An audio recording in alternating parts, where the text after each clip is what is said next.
No,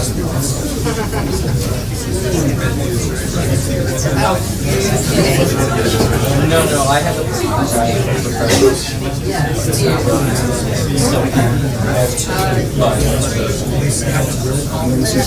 I didn't bring it today.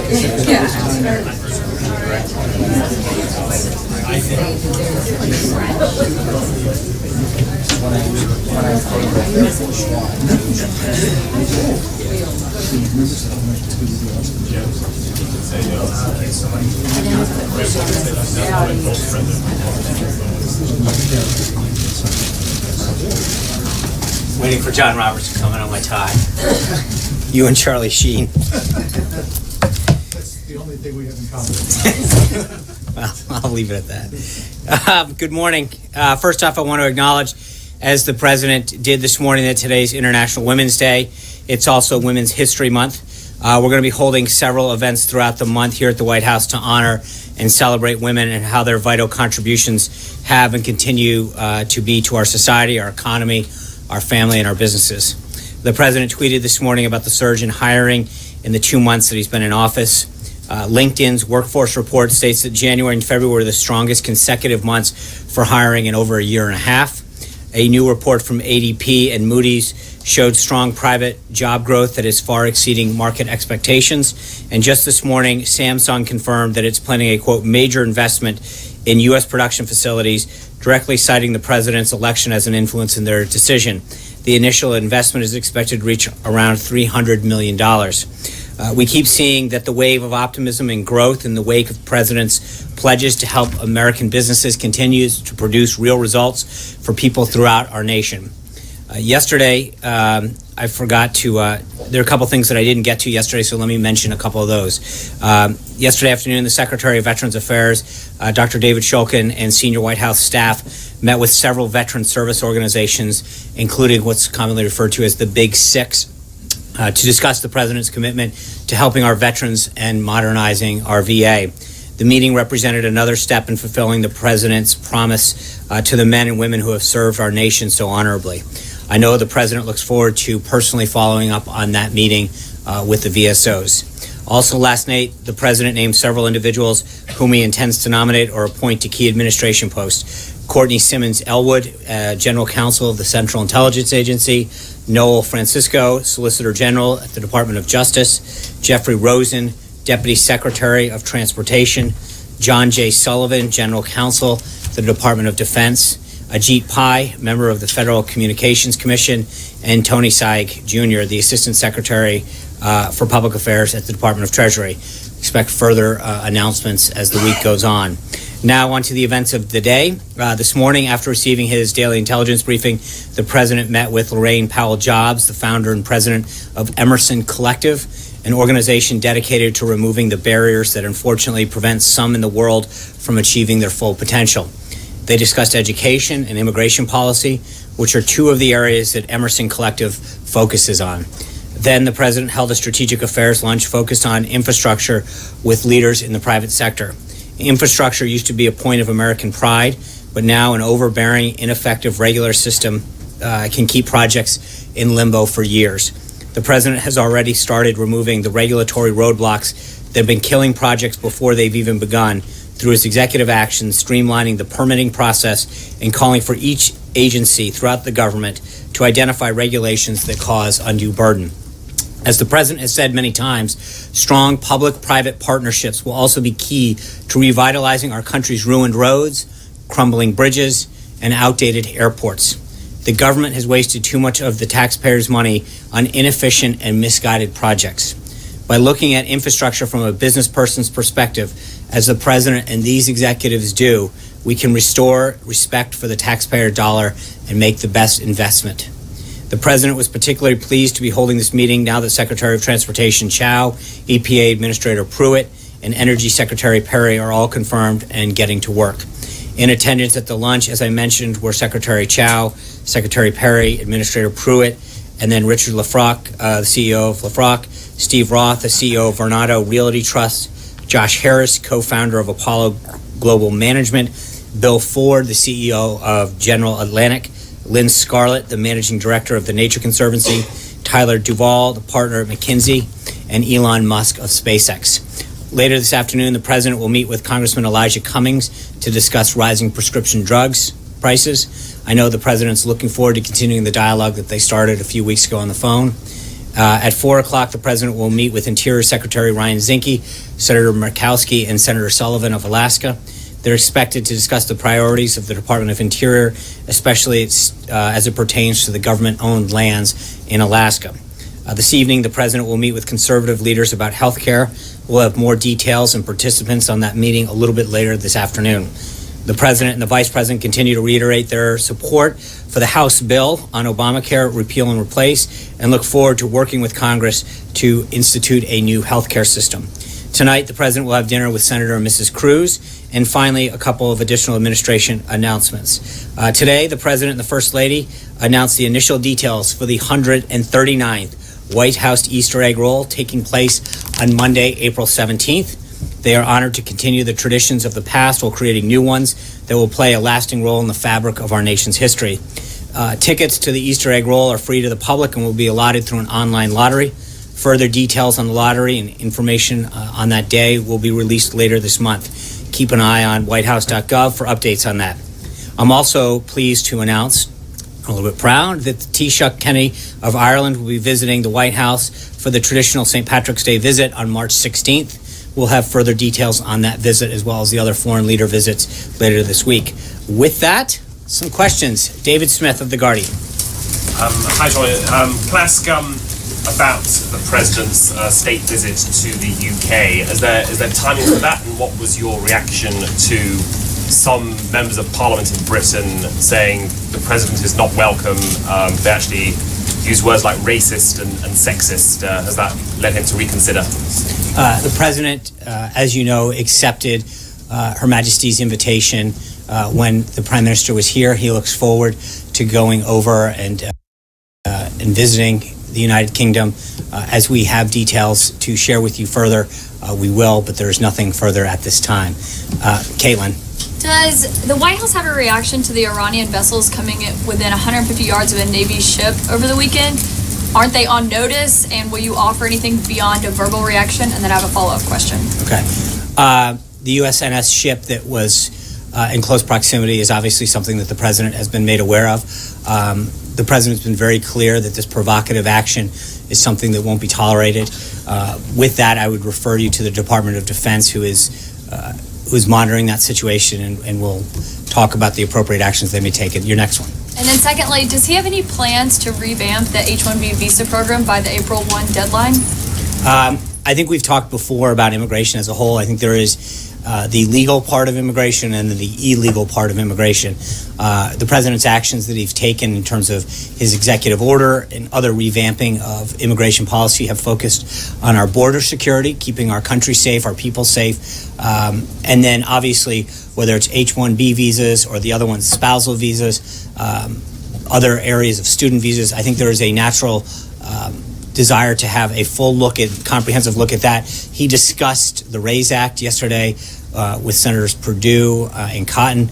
We'll have more on that coming forward, but I think as the readout mentioned, he was very supportive of their efforts with respect to how we view legal immigration. He mentioned in his joint address that we're one of only a handful of countries that doesn't use a merit-based system of immigration, and that is something that we need to look at in its totality.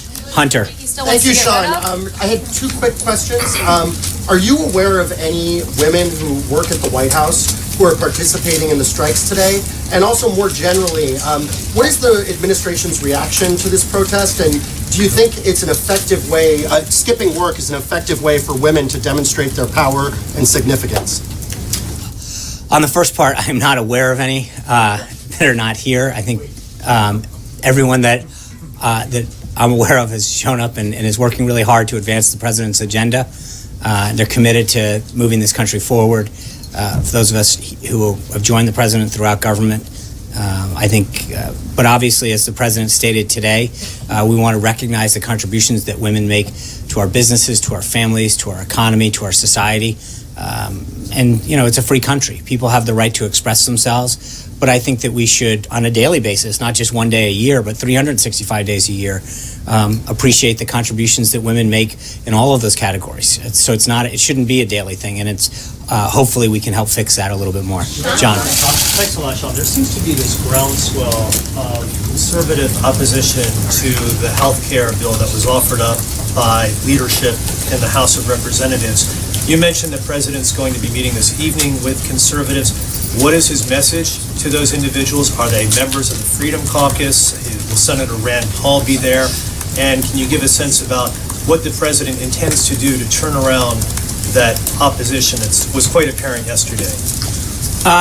So a few things on that. One, as I mentioned, we'll have a list of participants later. Two, I think that there has been a lot of, from business and conservative groups have been very supportive of this, whether it's Americans for Tax Reform, Americans Taxpayers Union, the Medical Device Manufacturing Association, the U.S. Chamber of Commerce, AvaMed, One Nation Health, Consumer Health Products Association, the Association of AMAC, the National Association of Wholesale Distributors, the American Legislative Exchange Council, and others. There's been tremendous support for this. We've had people throughout Washington, D.C. going to different associations and groups throughout the days, last couple of days, talking about the benefits of this. And we're going to continue to do outreach. He met, as you know, yesterday with the House Whip team, expressing his unwavering support for the bill and the process that's about to encounter. He'll work with these individuals today. And we're going to have a full court press. Our team is throughout the administration on local radio and local television to get that message right to the American people. To talk about both of the things that we talked about yesterday, why we have a crisis right now in healthcare and why Obamacare is failing. But then secondly, why the solution that the president's worked on with the House is the right one to bring down costs and to reinstitute choice. So that message is going to continue to get delivered both today and for the next several weeks until it passes the House and the Senate and comes back to his desk. But again, one of the important messages that I think those on the conservative side need to understand is right now there is an uneven playing field. If you get your insurance through Medicaid, Medicare, through the government, or an employer-based health care, you are untaxed, your employer's untaxed. It is those self-employed individuals, those small businesses that are paying the penalty for this. And that's what I think we have to remember is that we talk so often on the conservative side and on the Republican side about the importance of entrepreneurship, the importance of small businesses to our economy. And yet they're the ones who suffer right now with an inequity in the tax system. And I think that by leveling that playing field and by giving them more options and driving down cost, we're actually doing a very conservative thing here. By removing the mandate of a government-mandated, you must buy this program or you will pay a penalty, and eliminating choice, we are enacting, I think, very strong conservative values in healthcare that give all Americans more choice at a lower cost. So I think that should be a very positive message, John. Yes, thank you. As a brand new federal employee, I'm sure you're aware. Welcome back.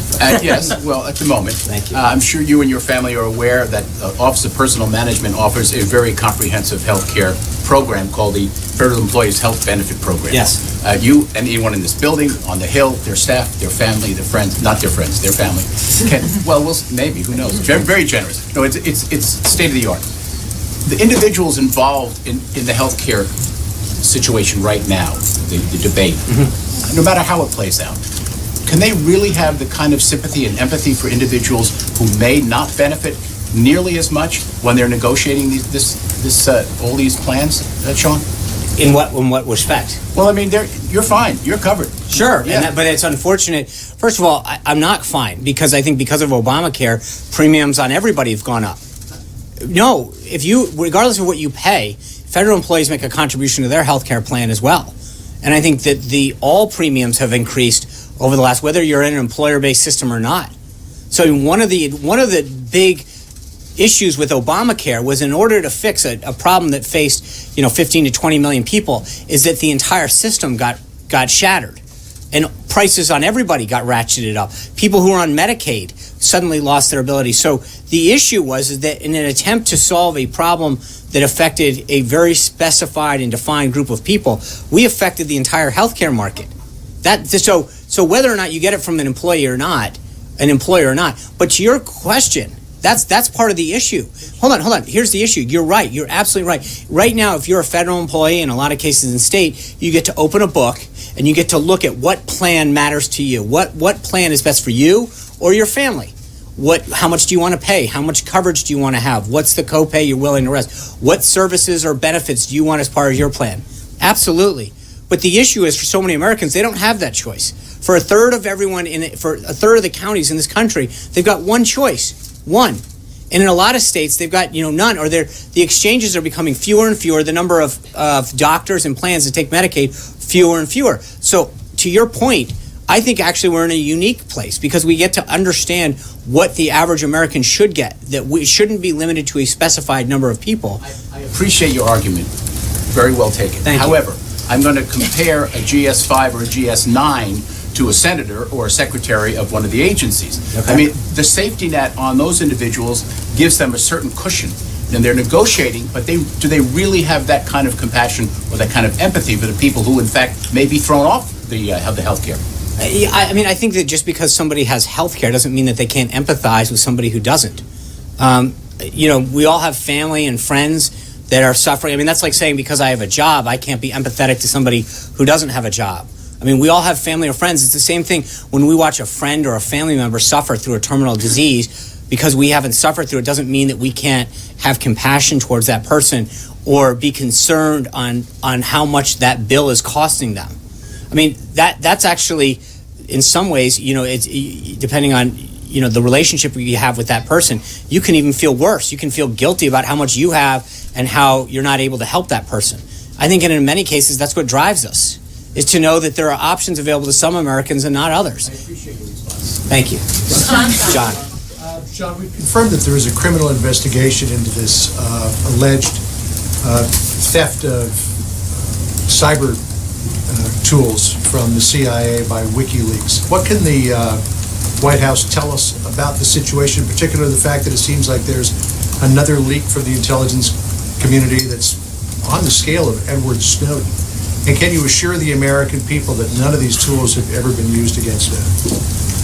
Well, there's a couple things in that. Number one, for obvious reasons, it is our policy as a government not to confirm the authenticity of any kind of disclosure or hack. That would be highly inappropriate for us. But, all of these occurred under the last administration. That is important. All of these alleged issues. And I think it's interesting to have it asked this way about the damage that could have occurred or what tools could be used in light of what's been going on recently. I mean, we've had, your own network's correspondent, James Rosen, had his phones, multiple phones, tapped. Was that appropriate back then? I think there's a lot of concern out there about alleged leaks. I mean, there's two steps to this. And I think what you saw over the last week in terms of this should be a major concern to people in terms of the leaks that are coming out and the desire to get to the bottom of them, whether or not specifically with respect to the disclosure that you're referring to. But I think the idea that we are having these ongoing disclosures of national security and classified information should be something that everybody is outraged in this country. This is the kind of disclosure that undermines our country, our security, and our well-being. And you've seen over the last 2 years, depending on the leak, it depends on the outrage. It's interesting how whether the leak occurred under the last administration, you had member after member talking about disclosures that occurred during the last administration, whether it was members of Congress. Elijah Cummings expressed concern during the last administration in terms of the Americans that were, when it dealt with Hillary Clinton, there was complete outrage about the leaks that occurred, members calling for investigations into the leaks. It's interesting how there is sort of a double standard with when the leaks occur, how much outrage there is. And so I do think it's important, while I don't want to get into confirming or denying this particular thing, I think it is interesting how different subjects are approached. This one, everyone is immediately rushing to, and there should be a lot more coverage of this. This alleged leak should concern every single American in terms of the impact it has on our national security. Can I ask something unrelated? Of course you can. Robin Shahini has been imprisoned in Iran since last October for collaborating with a hostile government that government being the United States of America. He's on a hunger strike. Apparently, his health is suffering. Is the president aware of Mr. Shahini's plight and that of 3 other Americans who are being held in Iran? And what, if anything, might the president be doing about it? Yeah. So obviously we're aware of the situation. In that particular case, I would refer you to the State Department. I wanted to go back to an earlier question. What is the president personally going to be doing in order to sell this health care bill? And what's he going to do to convince reticent lawmakers to come along, people like Rand Paul who don't like it? Well, I mean, we're on day 2.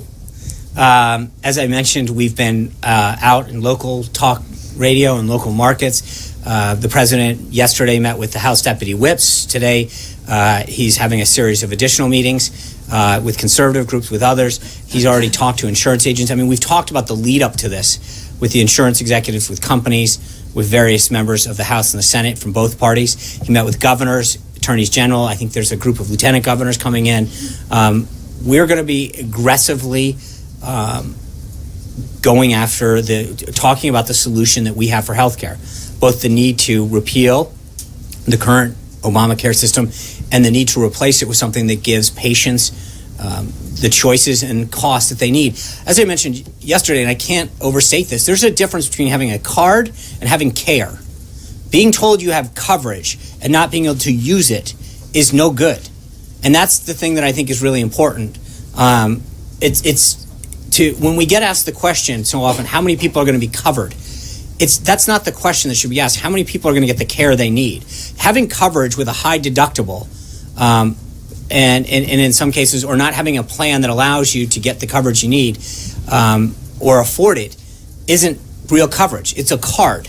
And I think that's the big difference in the approach that we're taking here. It's how do we get people the affordable care they need, that there's more choice, that more doctors are coming into the system instead of leaving. And that is a big, big difference in the approach that's happening now. Cecilia, on the road to try to sell it? I think you will see a lot of travel and a lot of activity by the president and all of the administration. And it's not just going to be the president. It's going to be, the secretary, the directors, key administration staff. The vice president's been actively engaged in meeting on the Hill, on talk radio, on local television. You've seen a flurry of meetings with outside interests, with op-eds explaining the problem and engaging groups and associations and that have an interest in this, and industry leaders.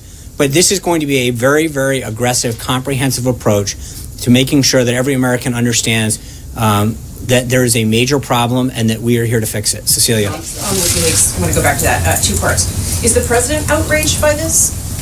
Well, I mean, again, I don't want to.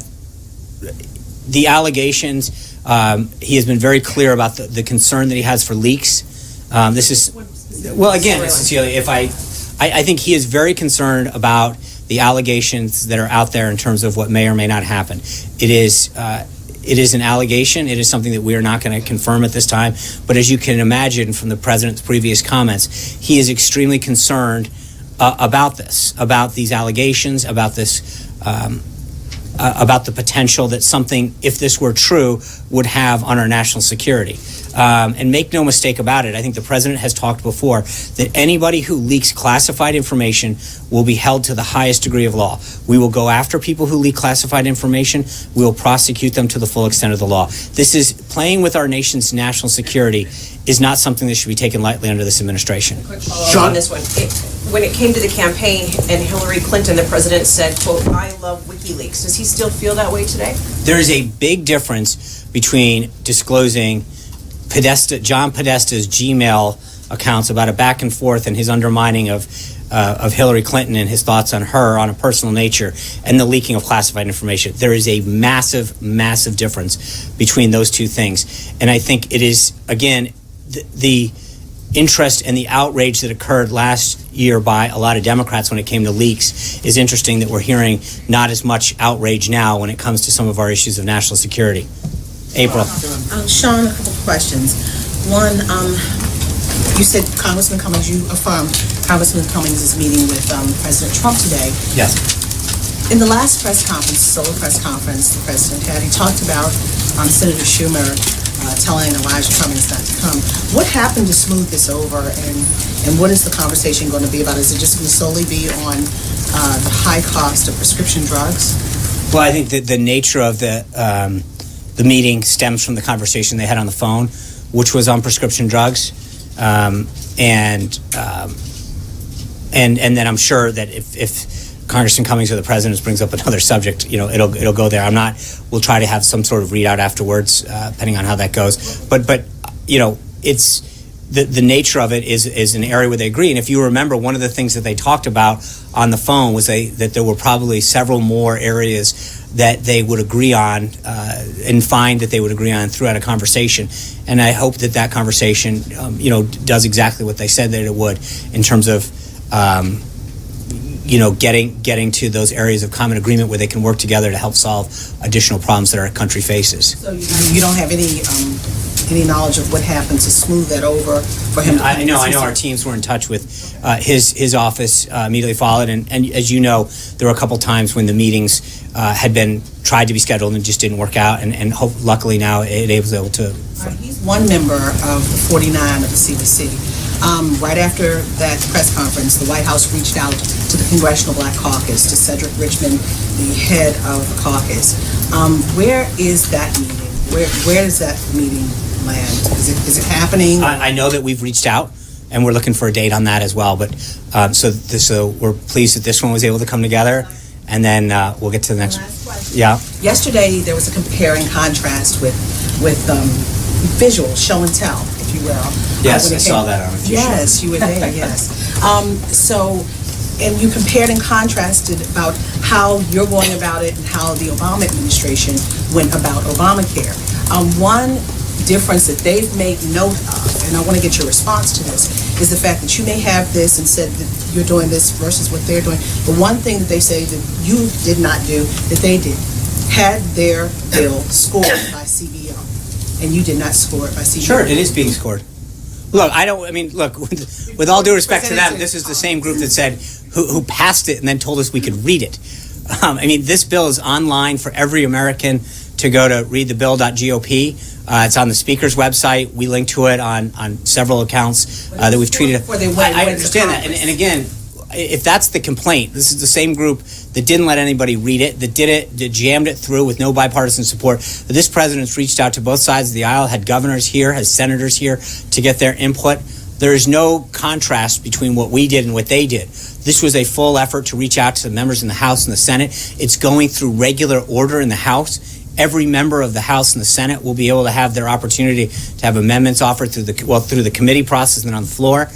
So the idea that they can compare the date that they got a score is pretty reaching deep on this, because there's been an opportunity for members to have their input on this and to talk about their concerns, to give their input on it, especially the governors who were left on the sideline last time and who have such an important role in administering health care when it comes to Medicaid. The idea that anyone talks about when the score was issued, there'll be a score in all good time. But the other thing is, let's be honest, the irony of the score is that the CBO was way off the last time. I don't think that that we're waiting to, that's a big issue to us right now. Does cost matter, though? Of course cost matters, but look at how off they were last time. If you're looking at the CBO for accuracy, you're looking in the wrong place. They were way, way off last time in every aspect of how they scored and projected Obamacare. In terms of, but neither did they. Last time, if you look at the number of people that they projected would be on Obamacare, they are off by millions. So the idea that we're waiting for a score, it will be scored. But the idea that that's any kind of authority based on the track record that occurred last time is a little far-fetched. Jessica. Two questions on the wall, Sean. As you know, the bids for prototypes went out today, and I just was curious about the timing of that, how much pressure there was to get that going quickly. And then secondly, is there guidance from the White House about what kinds of vendors can build the wall, especially can international vendors build the wall? I think that process is working through, as the president has talked about before. We're trying to move ahead with existing funds that DHS has, and then we will continue to create a timeline to ask Congress for that funding.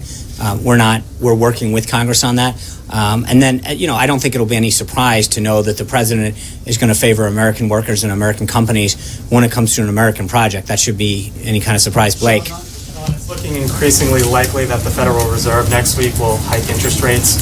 Two brief questions. One, how does the president feel about that? And secondly, does he have the full confidence of Janet Yellen, who he described during the campaign as too political to lead the Federal Reserve to set monetary policy? Let me get back to you on that one. I don't have any comment on the Federal Reserve.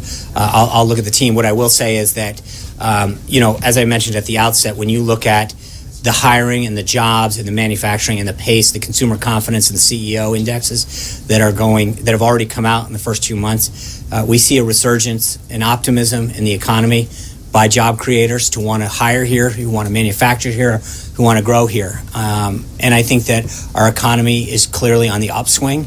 And I think you see statement after statement, company after company coming out and sharing in the president's vision for moving the country forward and for renewing the optimism in building and being part of an American resurgence in terms of our economy. To be clear, the no comment was on Mrs. Yellen or on his thoughts of a rate hike? I'll get back to you on both. How's that?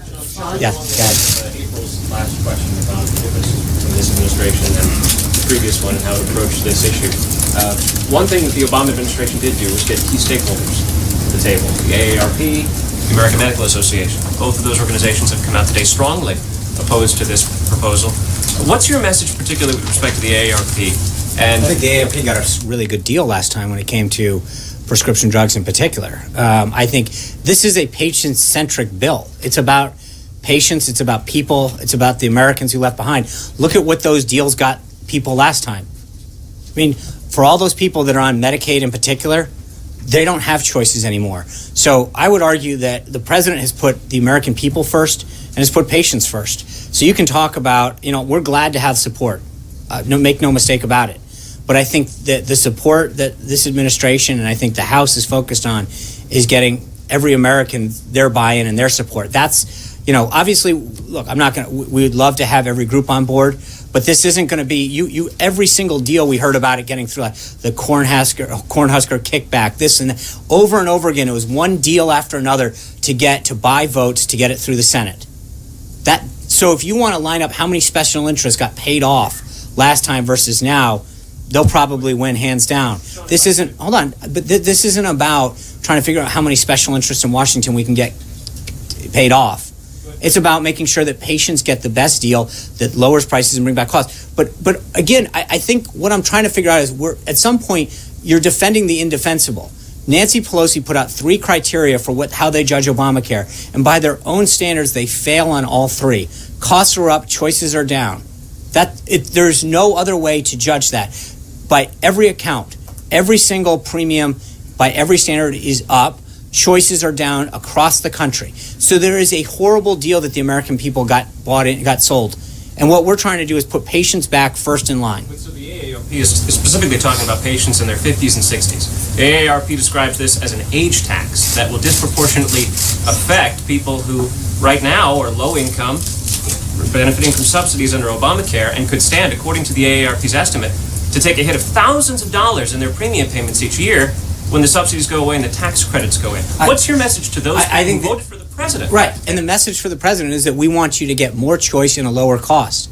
And I think that as we work this bill through daylight, not jam it through in the middle of the night, that they're going to see, as more and more people will, that this is a deal for the American people that's going to put patients first, lower their costs, and give them more choices. But again, there is probably not a person out there, either through themselves or a loved one or a friend or a colleague, that has seen choices go down and premiums go up. So what people are dealing with now is not acceptable. And I think that the idea that anyone is defending the current status quo, and even in some of the statements of some of the groups, they admit that there's a problem right now. And so my advice to those people is join the process. Share your ideas, share your thought, let the process work its will so that it is a bill that has input. But the bill, the way it was done last time, is not something that's acceptable. Shannon. Is the president worried, though, that every major doctors group, the American Medical Association, the American Academy of Pediatrics, the American College of Physicians, have all come out and said they have serious concerns? For all the talk of doctors and patients and choice, the doctors groups are all so far unanimously coming out and saying they're not supportive of this. Is that concerning? I think when you look at a lot of doctors versus the associations here in Washington, we have had tremendous input from doctors themselves. Dr. Price himself, a doctor, is the one who crafted this. So you have a doctor in charge of the administration's effort to work with Congress. You've got several physicians and other medical professionals in Congress that are talking about the experiences they have. In fact, many of them ran for Congress because of the concerns they saw in their own industry. I have respect for some of the work that some of these Washington, D.C. based associations do. At the end of the day, this is about patients and about the input from doctors who are on the front line of seeing patients and talking about the care that they're able to give or not to give to people. Anita, I'm sorry. Okay, if you mind if I follow up on something else you said? I don't. Sorry. You've talked about people having a card. You've got a card, but it's a $2,000 deductible, and there's only 10 doctors in your town that'll see you, let's say. Well, but that's better than nothing if you get cancer or hit by a car. So maybe this makes access, right, but it is better if you have no insurance. So if this expands access to people and choice, but it reduces the number of people who actually have health insurance. So can it do both? Yeah, of course it can, and it will do both by ensuring that more people. Right now, you've got more people not, paying the penalty and saying, "I don't want health care. I'm not going to pay the penalty because costs are too high." And it was probably 5, 6, 7 years ago, before Obamacare went into place, a single young individual person on the open market could get a premium, a plan with a premium of $100, $150 a month. It's in the high 300s now, and I think that there's a big difference. You're not, for young people just entering the workplace, for example. Your example, they go get into an accident. Right now, you've got a lot of individuals that get off their parents' health care and say, "I'm healthy. I have no desire to go get health care. It's another, few $100s a month that I don't have or that I'd rather spend on something else."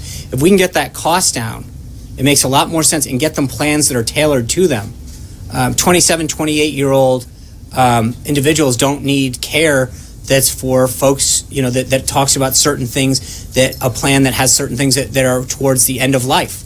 But right now, you've got one-size-fits-all, government-run, government-mandated plans that offer people a suite of medical services that they do not need because there's no choice, and it's a government mandated system. I think offering more choice and more competition allows people to pick a plan that is more tailored to your needs. And this goes back a second to what John was asking, that if you can actually pick a plan and across state lines find one that suits you as an individual, as opposed to, maybe there's a family plan that's more comprehensive. It has dental and vision and all the things that your kids are going to need because, of all the things that you anticipate. Then that's a plan that, a young family might need versus an older person that's single or a younger person that's just entering the workforce. But right now, there's no competition. There's no choice.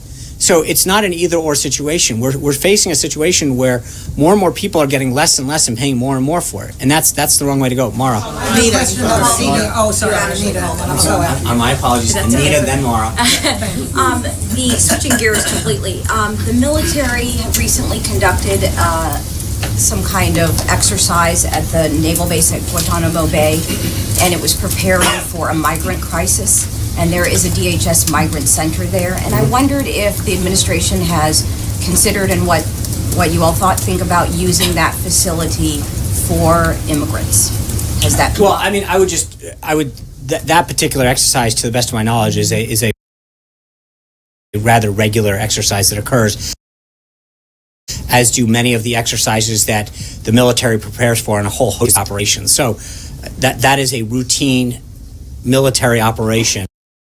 Consideration, though? No, I'm not going to. There is as several of them do with our partners throughout the world, where we plan for random, contingencies that may or may not happen. That's the job of the military, to practice for contingencies that may or may not happen on a whole host of issues. But to try to ascertain, Are you all considering using the facility for immigrants? There is nothing to consider it for. I think we're fine right now. There's nothing that we would need to use it for. But again, I think part of the goal of preparing the military going through various exercises is on a whole host of issues. On refugees, they prepare for natural disasters. We're not anticipating a natural disaster, but we prepare for them. We at the White House, when we were coming in as an administration, we did, I think we briefed during the transition period, we did what they call a right seat, left seat operation with the outgoing administration. So we sat down and talked about cyber attacks and natural disasters and the whole of government response in some of these things. It doesn't mean that we anticipate them. It doesn't mean that we want them. It means that we're going to prepare for them in the same way that many organizations do fire drills. It's not that you anticipate or expect a fire, but you prepare for them, as many families do. Preparedness is the key to executing well, and I think that's all we're doing. Secondarily, the Louisville media is reporting that President Trump will be there on Saturday. Can you confirm that? And is this about healthcare, as you just said he was going to make the rounds? Yeah, I've seen that report. We have nothing to announce with respect to the president's schedule at this time. But as I mentioned earlier to, I think it was Shannon, that we will have, or is it Jill? I can't remember, somewhere in this area. We will have an update on the president's schedule, but later this week. But I do anticipate the president to be very active in his support for the repeal and replace effort. And so this is what you should expect. Now, Mara. The CBO score is supposed to come out next week, and you just called into question their credibility. I didn't call into question. Just so we're clear, I'm just. Thanks, Matt. I appreciate it. I can answer. Their record is what I'm calling into question to. When you look at the number of people and the cost on what they scored the last Obamacare bill on, it's way off. That's a fact. That's not anything more than that. Well, people base their votes on what they think is going to happen to the cost and the coverage. That's right. Lose coverage. Is there any analytic organization that you would accept a score from? Well, I think that there's, yeah, I mean, I think OMB will probably put out a score on that. No, I'm not saying, but Mark, hold on, all I'm saying is look at what the CBO's record is on Obamacare. It's vastly off. I think they projected 20 million people to be on Obamacare this year. I believe the number's 12. They're way off in terms of the millions. So it's not a question of whether I'm questioning anything. Anyone that can actually do basic math can understand that their projections for Obamacare the last time were way off the mark. And so my only point is that I think when they come out with this score, we need to understand the track record when it comes to health care. John, Anything you think has a good track record? Is there any scoring organization that you think has a good track record? There's probably a lot, and I think members have to look at a lot of things to cast their vote on. They're going to have to look at the totality of the bill, the support of their constituents, the current state of things. I think that there is no question. Look, when you look at the trajectory of the cost right now in terms of premiums, you can either say, and not just the premiums, but Obamacare is going to collapse on its own weight very soon. And the president made it very clear in his press conference and a lot of previous statements. The politically easy thing to do is just let it collapse and let Democrats come back to the table. I don't think that's the right thing, and the president's made it clear he doesn't think that's the right thing. This is an opportunity for him to show the American people that the right thing to do is to care about their health care options and the costs that they're paying. And one last thing, he mentioned deductibles before and how they're going up under Obamacare. Are you promising people that their deductibles will come down under this plan?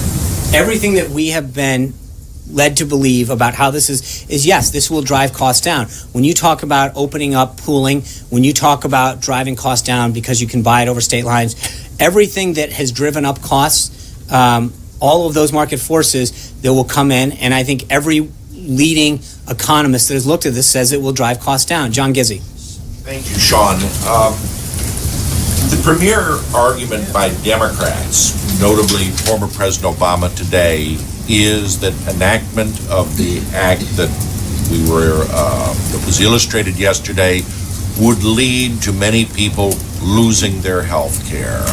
You certainly heard that from Democrats, but also several of the Republican governors who were here for the National Governors Association, including strong allies of the president. Governor Bentley of Alabama, Governor Hutchinson of Arkansas voiced the same concern. They did not want any plan that would lead to anyone losing their present health care. What does the administration say to what is the leading argument against a new plan? And then I have a follow-up question. Of course. I would say that any governor that's concerned about people losing care right now should join us. They're losing their care right now. They're losing their options, and they're paying too much. So the answer is that if you're concerned about those principles, then you should be concerned with what's happening right now. and you should be concerned and want to join in this administration and work with this Congress. And again, the big difference that's here is instead of us jamming a bill down Congress and not allowing the American people to read it until it's passed, as was done with Obamacare with then Speaker Pelosi, is that this bill is out in the open for every single person in the world to read. It is open for people to let their member of Congress share their thoughts, share their ideas, and it's done out in the open. I think that is a vastly different approach with how this is going about than the last time, and that makes a big difference with the approach, and it gives people an opportunity through the process, what they call regular order, to have input on this. And if it can be made better, then great. But I think this time we recognize that there's a lot of work that needs to get done on behalf of the patients that are having trouble getting care. Alexis. Oh, wait. I'm sorry. Yep. My follow-up question is a follow-up question about the wall. During the recent Governors Association meeting, Governor Gracchus Ramirez, who is the chairman of Mexico's Association of Federated Governors, warned that continued discussion about the wall and the president's talk of building it might very well lead to the election of Mr. Lopez Obrador as president of Mexico, and he is considered the most anti-American, most hostile to America of any of the candidates. Are these any concerns that come up in the discussion of the wall, namely the impact on Mexican politics? No. The president's number, it's pretty good. The president's number one concern is the safety of our country. Number two is the jobs that are impacted by this and the ability of Americans to get the wage that they deserve. But again, this is a national security issue, something that frankly, when he's discussed this with President Peña Nieto of Mexico, that there is a shared concern about drug cartels, drug trafficking, arms sales over the border.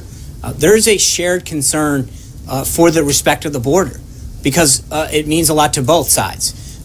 So this is something that we care about from a national security standpoint, and then obviously the president's concerned on it both as well as on an economic standpoint. Alexis.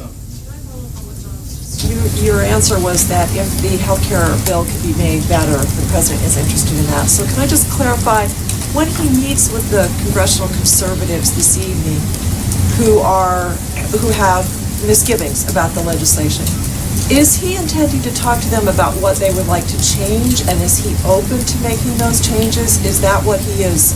Is that the mode he's in rather than a sell mode? He's in a listening mode? Right. Well, I think he's in a very much of a sell mode. The president and his team have worked very hard on this. They're very proud of the effort and the product that they have produced in consultation with the House and the Senate. But obviously, it's going through the process. And so if somebody has an idea, and that could be on the administration side, that we believe that after a consultation with individuals or groups, that there's a way to improve upon this. But that's the beauty of going through the process that we are.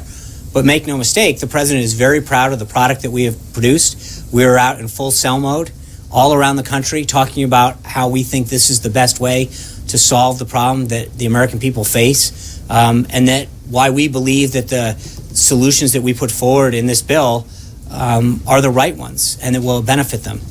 Go ahead. And can I follow up and say, before the president meets with Chancellor Merkel next week, is it possible that we could see the president for a more general multi-question news conference? He's been a little press shy this week, and from North Korea to healthcare selling to CIA leaks, we'd love to talk to him. Could we see him for a news conference? I will ask, Alexis. Would you ask him? If you're not the only, I'm sure, I'm not, is there anyone else? I would be glad to ask. Show of hand. Okay, thank you. I appreciate it. I'd be glad to ask the president and share your request with him, and I'll see what we can do on a schedule. But as you know that he is very busy these days. He has done a lot of sprays. He will continue to interact with you guys, but I would be glad to make your requests known. Katie. Katie. Sean, yesterday Secretary Price said that the bill that you guys have introduced, both the repeal and the replace, are starting points. And on Capitol Hill, there was a lot of talk of the starting point being a non-starter. So it seems like there's negotiations that need to be made. Does the president have any non-negotiables in his bill that he will not take out, even at the request of conservatives? Well, Katie, I mean, I think as I was just saying to Alexis, that it is a starting point. It's going through regular order in the House. And so part of that process is it goes through the committee markup hearing, both in Ways and Means and House Energy and Commerce Committee. That by its very nature allows for input on through both of those committees, and then ultimately on the floor before it moves over to the Senate, and the Senate goes through a similar process. So I think, frankly, we're just acknowledging the reality of where the process is. But we're proud of the process. We're proud of the input that we've received from governors, from senators, from individuals, associations, companies, and we feel very proud of the work that is encapsulated in this bill and the results that it'll yield. And so that being said, I think the president understands as a businessman that if someone's got a really good idea, that he's going to listen to it, and if he can be part of the process to help make something better, there's nothing that's going to preclude that. We have been very open to listening to people. We're very proud of it. We're going to go out, as I said, in full sell mode. But if there's an idea that comes across, we're going to entertain that to make it clear. Hallie. Two topics. Yeah. First one, healthcare. And I'll have a follow-up on that. In the past, you and others have accused Democrats of rushing through the original healthcare law. Now, there are some Republicans, including today, who say this is simply moving too fast. Is the president willing to accept a delayed timeline if it pushes repeal and replace into later in the year? I don't. Going through the process can't be delayed. I mean, by its very nature, we're going through the committee process. There are two House committees. You said timeline being maybe Easter break. But again, that's subject. Right, but I would argue it's subject to how the House does its will and then how the Senate does. I think obviously we would like this to move forward. There's a lot of stuff in the queue. We've talked about tax reform. This bill is attached to the FY17 budget reconciliation, and I know that for a lot of Americans that means nothing in terms of the phrase and the nomenclature that surrounds how Congress does it. But it's important to recognize that vehicle allows Congress to do certain things and not others with a 50 vote, with a majority vote in the Senate. That's important. There are certain things that you can do through that you can't do through other vehicles, and that will take a 60 vote and that you can do administratively. So it's actually, if you heard Dr. Price talk yesterday about the three phases, it's actually multi-phased, it's going through regular order, but there is simply no contrast between how we are approaching this and how Democrats approached it last time. Number one, there's actually been input from across the aisle, both from the governors who are here, attorneys general, outside groups, House and Senate Democrats have been able to provide input to both staff, to the senior administration officials, and to the president. And then secondly, it's actually going through the process. So while we can predict a timeline, ultimately it's going to be up to the House and then the Senate to determine how fast it goes. But there are members on each of those committees, and then ultimately every member on the floor that has the ability to give input. Before my other question, I'm just curious about this meeting with Senator Cruz tonight. He has come out and expressed some skepticism on the bill as it stands now. Presumably that will be part of the topic of conversation, but as you mentioned, Heidi Cruz is coming too, and I'm wondering if the president has any plans to apologize to her for the insinuations he made on the campaign trail. I think they're looking forward to a great dinner. He had dinner with the Rubios a couple days ago, maybe a week ago. He had lunch yesterday with Senator Graham. This is, as I stated weeks ago, the president is going to continue to have outreach to members of Congress, both parties. He's meeting with Congressman Cummings today. This is a president who wants to engage with members of both sides of the aisle in both houses, but also groups, business leaders, union leaders. The AFL-CIO head, Richard Trumka, was here yesterday. This is a president that's going to engage with everybody that can help join in proposing ideas and thoughts and opinions on how to move the country forward. So he looks forward to dinner tonight with Senator and Mrs. Cruz, as he has with several others. And I think you're going to see more in a continuation of this kind of effort to reach out and get people's ideas. Margaret. And then on intelligence, I had that second topic. Yeah. Does the president believe the CIA has been compromised in any way? With respect to the disclosure, is that what you're... Again, I'm not going to... it's U.S. government policy not to confirm this. I think he has obviously been very concerned, as I've stated, about the disclosure of national security on any level. It undermines our country's national security. And I think that, I just will say, I think there's also been a big double standard when it comes to disclosures of national, of classified information, and the outrage or that exists when one side has it happen versus another. There was, I think that there has been a lot of disclosures about national security that occurred last cycle when there was potential that the FBI had been leaked certain information. The members of Congress on the other side of the aisle, Hillary Clinton and others, talked about how there was so much concern about classified information. We're seeing such silence and outrage from the media, from others, with the current disclosures now, with things that may or may not have happened towards the 2016 election when it comes to this side. So I think there's a vast difference when it comes to how the disclosures are approached. Yeah. Thank you, Sean, on North Korea. And what is the President Trump's policy toward North Korea, and what is his decision on the North Korean policy? On the which? On the politics? No, policy. Policies. Well, I mean, we're very troubled by the launch of missiles that have occurred from North Korea. I think that's why the THAAD missile system that we've started to deploy into South Korea is so important. We're continuing to work with the government of South Korea to make sure that they have the defenses necessary to protect themselves. The deployment of the THAAD system is critical to their protection, as witnessed by this weekend's ballistic missile test. China and the United States in particular both understand the threat that North Korea poses to the region, and I think that there's areas in concern that we can work together to protect the country. Trey. You forgot to call on Margaret. Today with International Women's Day, there's a lot of concern about access to health care for women. Right. Will the president commit to reaching out to female Democratic lawmakers as the next two phases of this health care bill continue? And additionally, what is the president's stance on access to birth control for women across the country? Well, I think that question was asked and answered by Secretary Price yesterday. With respect to women's health, the president has also made it clear that he intends to have a substantial increase in funding towards women community centers that fund women's health services, and that will be reflected in his budget. Margaret. Thank you. Sorry. Sean, is the president the target of a counterintelligence investigation? I think that's what we need to find out. There's obviously a lot of concern. I mean, I mentioned to John, there was considerable concern last cycle when a reporter was the target of one. But part of the reason that we have asked the House and the Senate to look into this is because of that. And I think, it was interesting. I think if you look at last week, all of a sudden these stories that keep coming out about the president and his links to Russia, it is continued to be the same old, played over and over again. The president has made clear he has no interest in Russia, and yet a lot of these stories that come out with respect to that are frankly fake. They are a series of fake allegations that at the bottom, while there's no evidence to substantiate any of this, it's the same unnamed sources, quote unquote associates, that we get tagged with, and yet there is no evidence that continues to be shown in every single person that gets briefed on this. Shows that whether it's Senator Cotton, Chairman Nunes, who has done a phenomenal job of trying to get to the bottom of this. But it's interesting, I think, the double standard that exists between the concern about getting to the bottom of the allegations that, with respect to the president, that there are on so many other issues. When you talk about he doesn't know whether he is the target for but I think that's one of the issues that we have asked the Senate and House to look into.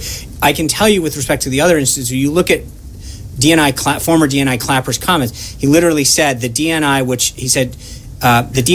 includes the NSA, FBI, and CIA, did not find any evidence of collusion between the Trump campaign and Russian agents.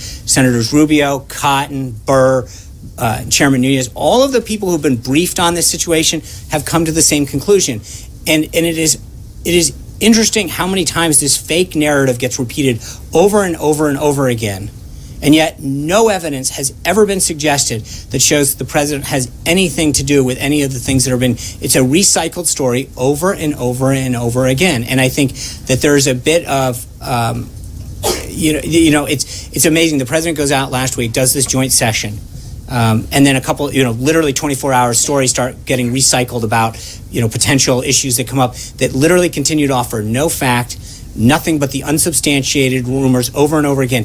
And yet what is ignored is when you have someone like former DNI Clapper go out and literally say, quote, that they did not find any evidence of collusion between the Trump campaign and agents. You have Rubio, Cotton, Nunes, all say the same thing, that they've been briefed, that there's nothing, and yet this fake narrative. Sorry, I just want to make sure that I'm understanding. Are you saying that there is a possibility he is the target of a counterintelligence probe involving Russia? I don't know. The Because answer. You just connected those two. No. I think what I'm saying is that there is a difference between that narrative and then the narrative that has been perpetuated over and over again.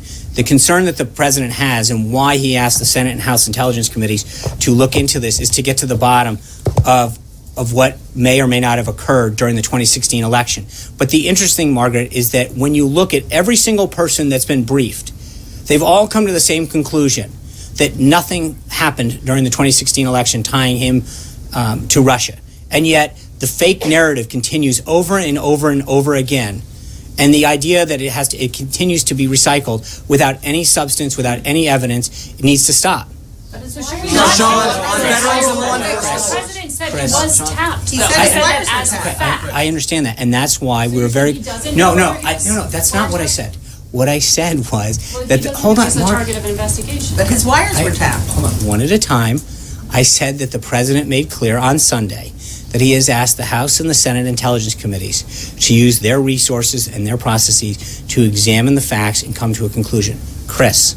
Since you're talking about whether things are true or not, let me ask you, following up on something yesterday, you seem to acknowledge that the president was wrong when he tweeted that 122 prisoners released by the Obama administration from Gitmo had returned to the battlefield. In fact, it was mostly by the Bush administration. Will he retract or even apologize for that, given that he also called it a terrible decision by the Obama administration, and given that that was incorrect, that there still has been no proof either of his tweets about widespread voter fraud or the wiretapping, does the president have a credibility problem? No, look, I said yesterday, I think Trey asked the question, that the president meant the total number of people. And hold on, I understand. Okay, I understand that. I'm actually explaining it. That's the way you asked the question. He meant that the total number of people released from Gitmo was 122. What the president, but just to be clear, there's a big difference. Under the Bush administration, most of those were court-ordered. The Obama administration took great steps. They talked about, it was a campaign promise, frankly, from day one, to close Gitmo. This president is very clear that he understands the nature of the threat that the people in Gitmo pose to our nation and the recidivism rate that there are among people that we have released. That is a concern that he shares. The reason the Bush administration did it was in many cases they were under court order. The Obama administration made it actually a priority to let people go and to actively desire to close that camp and to release more and more of those people, especially in the waning days. There's a huge contrast between the posture and the policy of the last two administrations on how they were dealing with Gitmo. This administration understands, and the president has been very clear, he understands that the people that are kept in Gitmo pose a danger to our country and to the rest of the world. There's a big, big difference between the posture of those two. That the tweet was wrong. I just said it. I said that the tweet, he meant that it was the totality of the people. That's what I said to Trey yesterday. I'll say it again to you today. Dave Boyer. Just follow up on something else you said, Sean, a totally different topic, because you said that you're in you're in cell mode, completely in cell mode. And I wonder if the president sees this as a test of his ability to make a deal, something that he really talked about, something that voters responded to on the campaign trail. Is this essentially, does he feel on him that this is him going to show the American people that he can get this deal done? Well, he is a deal maker. He's a negotiator. He is a world-class business leader, and he's been highly successful at it. So if anybody can get a deal on something, it's going to be Donald Trump. I mean, that's part of the reason I think that the American people, what they saw in him, that there was so much broken with Washington, that when it came to the big problems, whether it's domestically or internationally, that if somebody could come in and work across party lines, work with another country to get a deal that was in the country's best interest, he had that skill set, and that's why they frankly elected him president. So I think he feels very good about the product that we've put out. We are in cell mode. We want to get this done. But the president has an open mind. He enjoys meeting with people and hearing ideas about how to make this country better, how to create jobs, how to create a better healthcare system, how to create better schools. And if there's someone that comes up with a better idea that will help lower costs and increase access, he's certainly going to listen to it. Dave Boyer. Dave Boyer. Sean, Yesterday, in the president's meeting with the deputy whips, he was talking about his tax cut plan. He said it's going to be the biggest since Ronald Reagan, maybe even bigger. He said, I know exactly what we're looking at. Most of us know exactly the plan. So my first question is really easy. Tell us about the plan. What the plan is? The tax cut. Well, again, I'm going to wait till. Thank you. I appreciate the layup, Dave. But I'll leave it to him to work with Congress. When we're ready to roll it out, we will do just that. We're not there yet, so let's go on with the next. Hopefully. And secondly, building on these jobs numbers today that look very positive. Obviously, there's a lot of CEOs out there who are excited about the possibility of a tax cut plan. And yet, the president has also expressed a lot of concern about the national debt. If you're going to get a tax cut on the level of Ronald Reagan, a historic size tax cut, how are you going to do that, balance the needs for continued job growth with the concerns about the debt? Because I think that one of the best ways to get the national debt down is to grow the economy. The more the economy is growing, the more we can get it at 3, 4, 5%.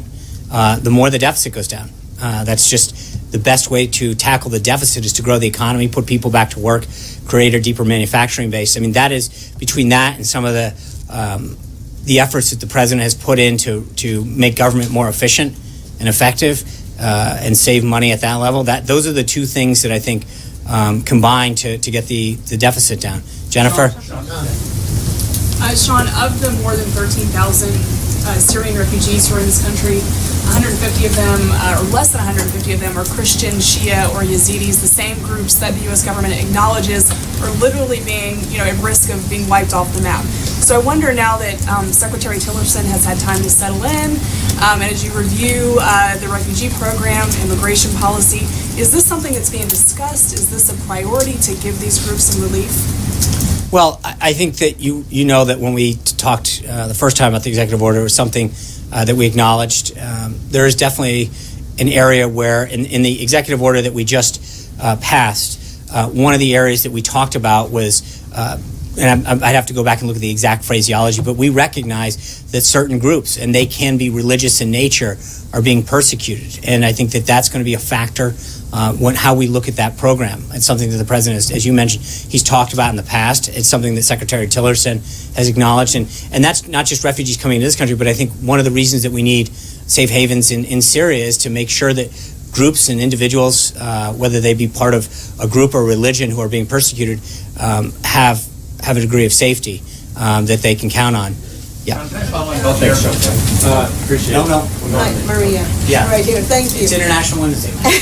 Exactly. Thank you so much. So the president's on the record saying that he supports some sort of legalization for many of the undocumented people in the country. And, there's a dreamer that was caught in the raids in Seattle, Washington. We don't know if he's going to be released or not. Does the president want to or plan to meet with dreamers to talk about what's on his mind about, gathering ideas for some sort of legalization? And if so, when would that meeting occur? The president, I think, has talked about how he wants to tackle this holistically. And back to Chris's question a second ago, I think he's made clear that that if there's someone who has the ability to strike a deal, to get people in a room and acknowledge, we have to stay true to our principles, that we can get a deal on a way to fix our broken immigration problem, it's him. We are not at that phase yet. This is something that he's talked to senators about. And I think that as we continue to move forward, obviously the focus now is on Obamacare, repealing and replacing it with this program. But it is something that we're going to continue to move forward with, and as a comprehensive thing, not just the illegal issue, but the visa issue, how we deal with the other folks that are in this country. But stay tuned. We've got more to go on this. We'll go further. What's that? No meeting on the works with dreamers? No, there's nothing on the schedule at this point. Yes. One further policy question. I'm sure you're aware of reports that the president has ordered the Pentagon to step up the attacks on Al-Qaeda in Yemen. Does this mark a new strategy, rather? And does the president delegate now to the Pentagon the attacks on either ISIS or Al-Qaeda?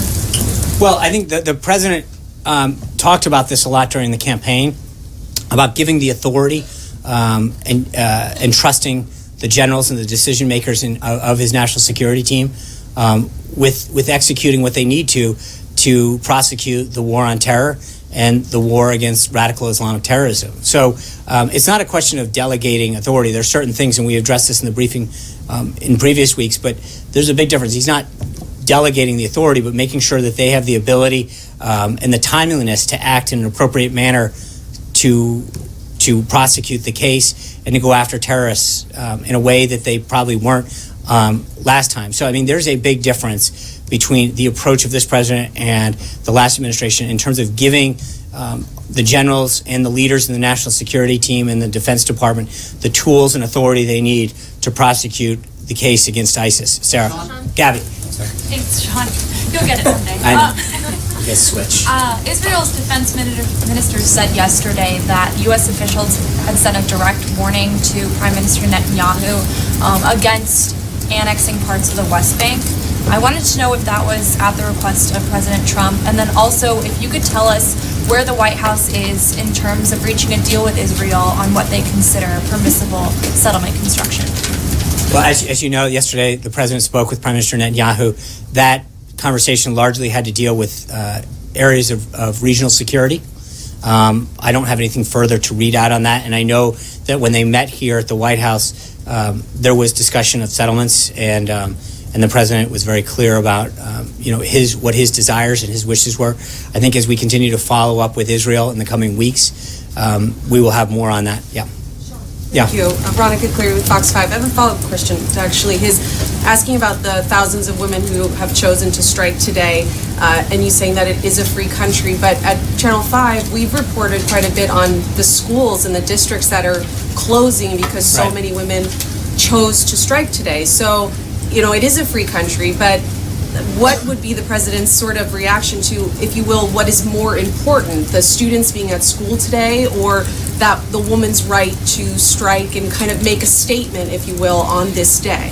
Yeah, thanks, Veronica. I think it's an important question. I mean, I know locally this affects a lot of individuals throughout Northern Virginia and Maryland and in the district. So, I think I haven't talked to the president specifically about this. Obviously, as I mentioned, people have a right to express themselves under our First Amendment, as the president's doing today by making sure that we appropriately salute the contributions that women make to this country. But there's clearly an impact in the case of schools, localities throughout the country, here in the greater Washington, D.C. area. But I think that concern is best utilized by parents through their local school boards and through their city councils and mayors, whether or not they found it appropriate for that to occur. I have not spoken to the president about this, but I think there's a balance, and I think that I would hope that we should use this opportunity to recognize the role of women in the workplace, in the family, and throughout society for the contributions that they continue to make and have made in the past, and making the country as great as it has. So with that, one last thing, just to clarify, I think Jill asked this, but I just want to be really clear on one point, which is there is no reason that we have to think that the president is the target of any investigation whatsoever. I'm sorry, that was Margaret. I apologize. Right, and there is no reason to believe that he is the target of any investigation. I think that's a very important point to make. And so, no. It doesn't. What I'm saying is, hold on. The one question dealt with whether or not the tweet dealt with wiretaps during the thing. The other is an investigation. They are two separate issues. And there is no reason to believe that there is any type of investigation with respect to the Department of Justice. Thank you, guys. Thank you. I'll see you guys too. Not that I can't come. Thank you, guys. Are you aware of an investigation? Is Cummings coming to state that? All good? Hey, welcome back here from to Right Side Broadcasting. I'm Steve Lookner. Sorry, I'm just fixing my mic here. We are back. Hope you enjoyed Sean Spicer's press briefing. It was quite a full briefing. I think it was about over an hour and 10 minutes long or so. We're doing a few minutes of post coverage from the briefing and talk about it. By the way, if you're interested in watching the State Department briefing, that is currently streaming live on Right Side Broadcasting as well. You could go to our YouTube page and look for that. But you could also just watch it after you watch this. That's fine. Or watch it tonight. You can watch it whenever you want. And just so you know, in case you weren't aware, we're going to be bringing you all of the Sean Spicer White House press briefings live here. So tomorrow, if there's another one, I think there's supposed to be another one, we'll bring it to you. We'd like to hear if you have any comments about the briefing. What did you think about the briefing? Anything particular that caught your eye? Anything you wish somebody would have asked that wasn't asked? Any kind of answers you especially liked that Press Secretary Spicer gave? We'd like to know. If you want to write in your comment during the next few minutes, get it on the air. You can either direct message me on Twitter. I'm at Lookner, at Lookner, or you can email me at steve.lookner@rsbn.tv. I had a couple of things that I wrote down. Oh, and I think somebody sent me a comment during the actual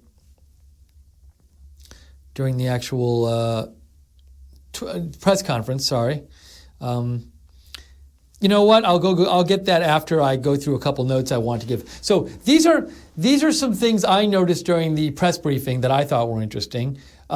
So one thing was that there was some talk, and Sean Spicer was asked about the WikiLeaks and the WikiLeaks situation and the CIA leaks that might have happened, where somebody from the CIA may have. WikiLeaks got this CIA information and CIA code.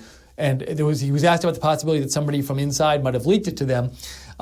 And he was talking about one thing Sean Spicer said is, he said that everybody seems really concerned now with these leaks from the CIA. And he says, but what about the earlier leaks? So what about, say, when the information about General Flynn investigation was leaked?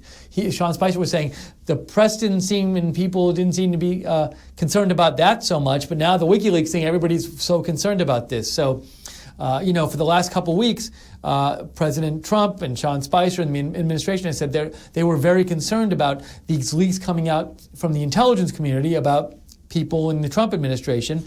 And Sean Spicer was just noting he thought it was interesting that there seemed to be all of a sudden a lot more concern with leaks, with this CIA WikiLeaks story coming out, than there was about the leaks coming out about the Trump administration. So he thought that was interesting. He pointed that out. I thought that was an interesting point.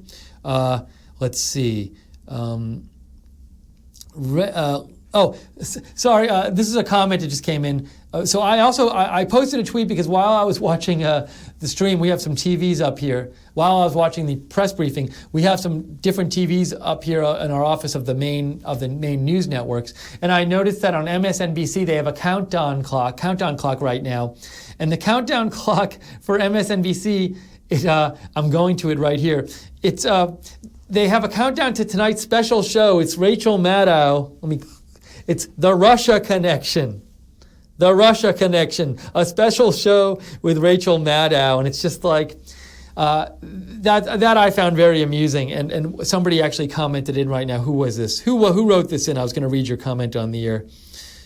Sorry. It was Red Fairy Love wrote in, "That woman is loony."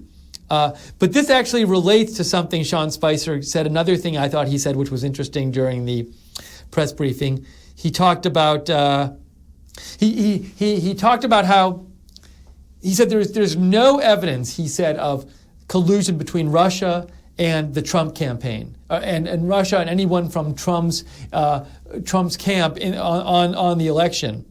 And he said the press keeps bringing it up even though there's no evidence. And he said that a couple of times, and he seemed to be a bit upset about that. And he also pointed out that he said that the media ignores when stuff comes out that seems to show there was no collusion. For example, James Clapper went on the air, I think it was yesterday, it might have been 2 days ago, I thought it was yesterday, where he said that he had seen no evidence. The former director of national intelligence in the Obama administration said he had seen no evidence that there was collusion between Russia and the Trump camp on the election. And Sean Spicer pointed out, he said that the press really doesn't give that much publicity at all. So they don't give that publicity, but they keep harping on this Russia thing to the point of, let me show you again.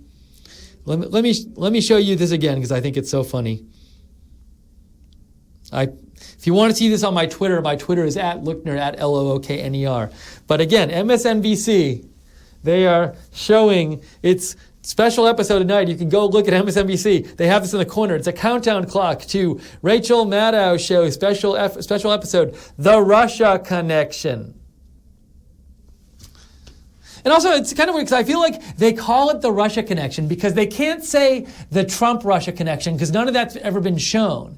So they call it the Russia connection because, like, that way they're not saying anything false, but it makes maybe their viewers think, oh, we're going to expose the Russia connection, which there's been no evidence about it that I've seen that's compelling that there was collusion on the campaign between Russia and the Trump camp. So anyways, Sean Spicer talked about that, which I thought was interesting that he talked about. Let's see here.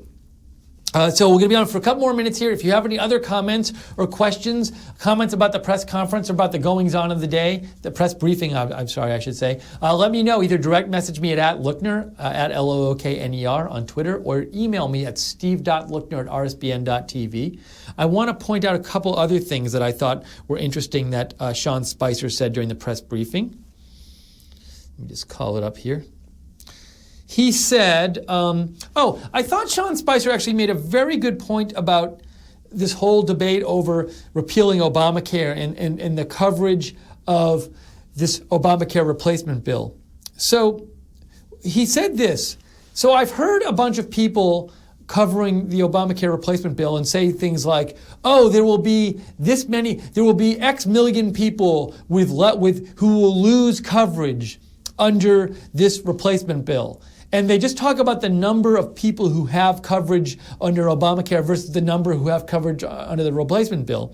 And Sean Spicer said this. He said, it's misleading to talk just about the number of people with coverage, because Sean Spicer said there's a difference between having a card and getting care. And he says when people just focus on the number of people with coverage, they miss this, because he says, according to Sean Spicer, there are people with coverage now who technically are insured, but the insurance covers so little that they don't get the care they need because it's so expensive. If they're going to actually have to if they want to go to the doctor, the insurance covers so little, they're going to have to pay so much that they might just not go to the doctor anyway because it's not really giving them good coverage. They technically have insurance coverage, but it pays so little that it's not going to make them they're not going to be able to afford to use the doctor services anymore because the coverage is so small. And so what Sean Spicer said is that when you're looking at this healthcare bill replacement, don't just look at how many people are covered or if people lose coverage versus the versus the previous bill. Also look at what kind of care people are getting and the kind of coverage they're getting. So I thought that was definitely a legitimate point, that just looking at coverage numbers of how many people are covered does neglect what kind of coverage people are getting. So I thought that was an interesting point. Another interesting question was, somebody said to Sean Spicer, do you think people who work in the government, senators and people who work in the administration and representatives, can they have adequate sympathy for people who, don't have good health insurance? Because, I'm guessing the health insurance in Congress is quite good if you work for Congress or you work for the White House or whatever. And there's this question that, can those people really sympathize with the people who have the bad coverage, who can't really afford coverage, are going through? And Sean Spicer said he did think that people in government could sympathize with people who didn't have this kind of health care. I saw a story, somebody was proposing, I saw somewhere on the internet today that hey, people in government should have worse health care because then they would sympathize more. So, interesting issue. Let's see. There were a couple other things Sean Spicer said I thought were worth mentioning, but and we'll be on for a couple more minutes here. But if you do, we have a couple more minutes left, but if you would like to get any last-minute comments in, would like to hear what you thought about the press briefing or other things, the WikiLeaks stuff, the health bill stuff, direct message me at @Lookner or email me at steve.lookner@rsbn.tv. Also, should throw out there, You can, if you are enjoying our coverage of the press briefings, and we do a pre and post show too, and we're covering more live events lately. We have CPAC coverage. You can watch all of our CPAC coverage. We covered all the speeches, put them up on our site. You can go watch them all right now if you'd like. If you'd like to see more of the coverage of these kind of events, of both the events out in the field and the press briefings and all of that, we don't take donations from big donors who are going to control what we have to say and the kind of coverage we want to do. So we survive in a large part based on your donations. So anything you can spare, we really appreciate it. It keeps us alive. Very easy to donate. If you'd like to donate, just go to the chat room on YouTube that's on the screen next to the actual video. Click on that $ below the chat room, and you can donate if you'd like. It makes it very easy for you to donate. Even a small donation really helps us. So we appreciate it. Or go to rsbn.tv/donate. And also, thank you to the moderators for moderating the chat room, as usual. Doing a great job. Really appreciate it. I had a couple other thoughts I wanted to say about this press conference that were noteworthy, the Spicer press briefing. One thing that he said that's worthy of note is he said that President Trump is very much in sell mode on healthcare. So he suggested that President Trump is going to work very hard to get this replacement bill to Obamacare passed in whatever form it ends up being passed, because there might be changes. But he's saying that President Obama is behind this bill and wants to get it passed. I also saw a report on the internet during the press briefing that President Obama is going to be stopping in Louisville supposedly this weekend. Don't know exactly what for. I saw some speculation that it might be to talk about the health care and try to drum up support for health care. Do we know, is he going to meet with people from Congress? Is he going to meet with citizens? Is he going to give a speech? No idea yet. So we'll see. But that was a report I heard. But perhaps there will be some traveling where President Trump travels around and talks about the health care plan. We'll see. Let's see, what else? Oh, also, this point I found quite worthy of mention, which is that, so the CBO, the Congressional Budget Office, is going to come out soon in the next few days with their assessment of how much this healthcare bill, this proposed replacement healthcare bill, will cost if it's implemented. And Sean Spicer today called into question how much stock we should put into the CBO numbers when they do come out. He said the CBO wasn't right about Obamacare, so we shouldn't see them as an authority, as an infallible authority, when they come out with the numbers on this replacement bill. Now, I don't know if that is Sean Spicer doing this because he thinks the CBO is going to say it costs a lot. This bill does he think the CBO is going to say it costs more than Obamacare costs? Or maybe are they just covering themselves and saying, like, well, if they say it costs a lot, you shouldn't necessarily believe them. One thing Sean Spicer said is he thought that the replacement bill, if it was implemented, would actually bring healthcare costs down and premiums down. And maybe he thinks the CBO won't adequately account for that. We'll see what happens. But he did bring it up and did suggest that we shouldn't, according to him, put complete faith in the CBO numbers when they do come out. So, mention that. Those are the key points I saw today. Let's see here. I just want to see if there are any more comments. I think I'm all caught up on comments. So what else do I want to mention? I should mention that tonight you can watch the return of Mike Cernovich's show. Mike Cernovich, well, the return. He was away on Monday. We didn't have him on Monday, so it went away for one day. But the Right Mindset with Mike Cernovich will be on tonight. Jake, what time is Mike Cernovich tonight? 8 Eastern he is on. We have Nick Fuentes also is going to be on tonight. I think Nick is at 7 Eastern. Am I right about that? I'm not sure. 6 Eastern or 7 Eastern? I think it's 7 Eastern for Nick Fuentes. And Wayne Dupree as well. So we have Wayne Dupree. We have Nick Fuentes, Mike Cernovich, Wayne Dupree. All shows tonight coming at you at Right Side. So I encourage you to watch those shows.